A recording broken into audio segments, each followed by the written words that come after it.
Hi everyone, in front of me I've got a Huawei Matepad Paper, and let me share with you how to update the apps on this device. So first of all, make sure that you've got the internet connection, because it is of course crucial in order to download something. And I highly recommend to simply connect you to the internet before we will go to another steps. After the connection, just tap on apps, which should be at least on this left panel. So let's tap on it and enter the app gallery. Let's tap.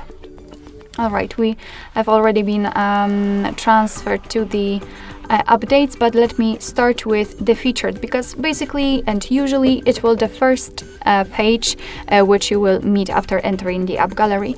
And sometimes from this list you will also be able to update the apps. As you can see, in the case of this app, I can simply tap on update. I don't have to go anywhere else. Of course, you can try to find another updates here, but if you cannot, no worries. All you have to do is to simply tap on this Me icon, and you will be transferred directly to this section with which is connected only with the updates. Here we've got three of them highlighted, but as you can see, I've got 6 different updates. So you can freely tap on it, and as you can see, we've got the full list of the apps which we can update.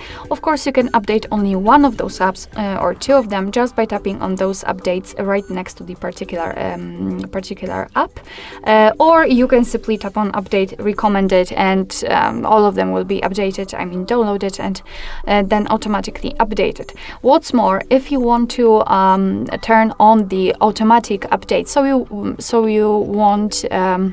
won't have to remember about entering this section and so on, just tap on the settings, and here you've got the auto update apps. You can of course tap on it and set on or the Wi-Fi only. It's up to you, of course. Alright, so basically that's all. This is how to update the apps in your Huawei Matepad Paper. Thank you so much for watching. I hope that this video was helpful, and if it was, please hit the subscribe button and leave the thumbs up.